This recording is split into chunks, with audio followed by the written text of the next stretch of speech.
Phil Heath and Kai Greene's careers are like apples and oranges, no citrus pun intended.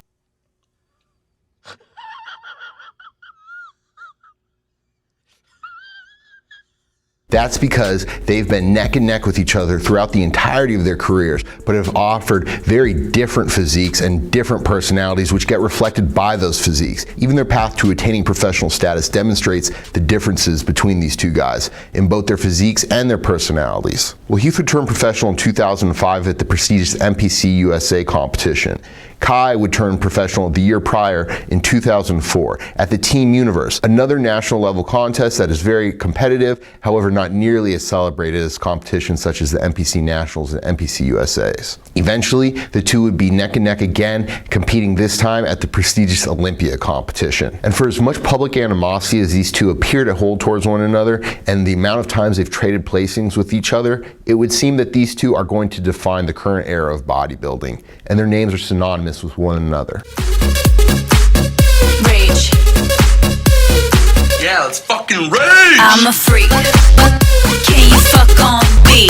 I'm a freak. Can you fuck on me? I'm a freak. In the midst of Kai Greene's absence from competition, Phil Heath would begin his bodybuilding career, starting at the 2003 Colorado State Championships, where he would win the light heavyweight title but lose the overall. But the following year in 2004, continuing his winning tradition, Heath would return to that same competition and take home the overall title. 2004 would also be the year that Kai Greene returned from his competitive hiatus that he'd been on since 1999. Again, returning to the Team Universe competition, this time not only did Kai Greene win the competition, but he also accepted professional status at the event. And while notably soft compared to later incarnations we would see, even in 2004, Kai's physique demonstrated the tools that were going to make him such a competitive pro into the future. Well, it would take Kai Greene 4 attempts to turn professional at the Team Universe.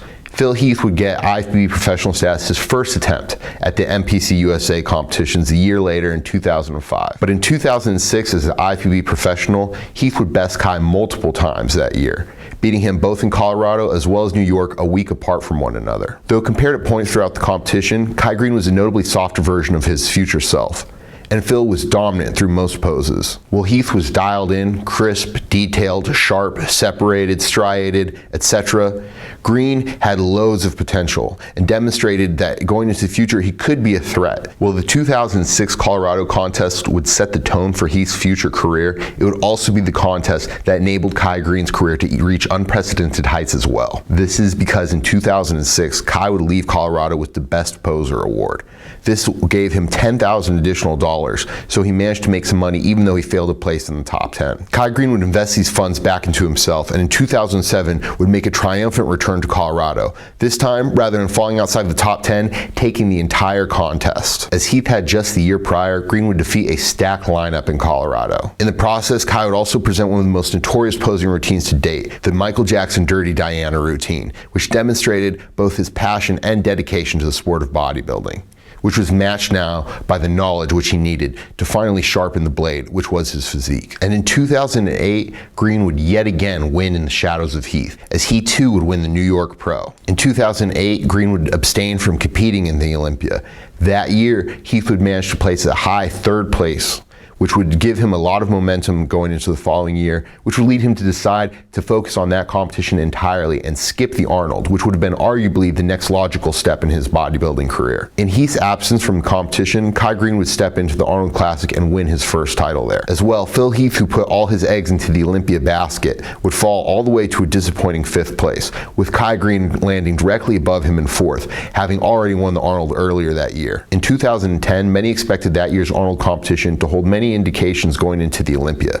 This was because many could tell that Jay Cutler was ending his career and that there would be a new champion sooner rather than later. Having gained a competitive edge in 2009, the trend would continue for Kai Greene going into 2010, as he would directly defeat Phil Heath at that year's Arnold Classic and win his 2nd title. Both competitors looked great, however, as Kai was notably sharp and his short torso looked very narrow still nonetheless. And a guy like Phil Heath brought his standard package that we've seen him bring time and time again, though a slightly smaller version of what we've seen since he's become Mr. Olympia. But it was that year at the 2010 Olympia competition that any positive momentum momentum Greene had would come to a screeching halt, and Phil Heath would once again be elevated to the heir apparent for the Olympia title. As fickle as bodybuilding fans can be, many shifted their bets and went all in on Kai Greene, abandoning the prospect of Phil Heath. But that year, Greene would fall to a disappointing 7th place, and Heath would again be elevated into the discussion of Mr. Olympia contenders. Though still shapely, separated, striated, etc., it was just a notably off version of Kai in 2010 that we'd seen compared to even earlier that same year. Kai even seemed a little flat in some shots, and this was possibly in an effort to compensate for his lack of signature conditioning. This 90% version of Kai Greene that we saw in 2010 would be enough to win most smaller tier competitions. However, that wasn't the case at such a competitive event as the Olympia. In 2010, Heath would land narrowly behind Jay Cutler in a highly contested 2nd place spot, with many feeling that he had possibly beat Jay Cutler, being the better bodybuilder that day, but didn't bring a package enough to knock the champion out. Following the loss of momentum at the 2010 Olympia, Kai quickly rebounded at the 2011 New York Pro, again taking home at the time the 3rd most prestigious title in bodybuilding. And later that same year at the 2011 Mr. Olympia contest would bring an even sharper version of what we'd seen in New York, with added mass from just the year prior. And while this new look was enough to elevate him back into the 3rd place spot at the Olympia behind only Heath and Cutler, it wasn't enough to get him the title, and so began the reign of Phil Heath as Mr. Olympia. In 2012, Heath would be pushed arguably the most we've seen him as a professional bodybuilder, and although it wasn't directly reflected in scorecards, Kai Greene was a serious threat that year at the Olympia, bringing a streamlined package that really highlighted the positive attributes of his physique. This is also the competition where Phil Heath was upstaging Kai Greene, standing closer to the judges, impacting the illusion and presentation of their physiques. A very veteran move. And arguably, it's these slight refinements that are the differences between these two's careers, as Heath always has those details in check, while Kai sometimes misses them. 2013, Phil Heath would continue his reign as Mr. Olympia largely unchallenged. And although Kai would come in 2nd yet again at the competition, he would come in notably softer and not as competitive as we'd seen just the year prior in 2012. As well, Greene's performance seemed largely uninspired, and there's only so many ways you can stand on your head.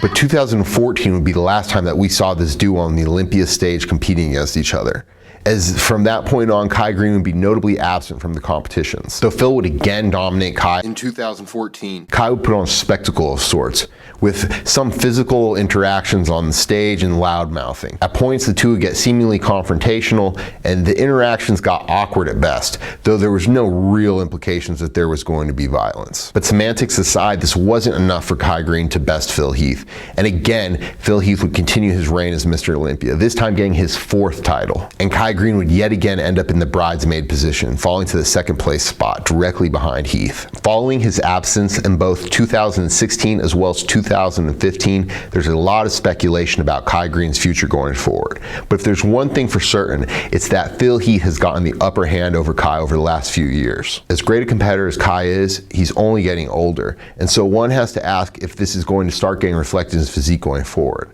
Also, it makes it highly unlikely that he's going to ever be able to catch up to a guy like Phil Heath now, especially if you count success in Olympia titles. However, if there's one thing we've learned, it's to never write Kai Greene off, and to never forget what a serious champion Phil Heath is.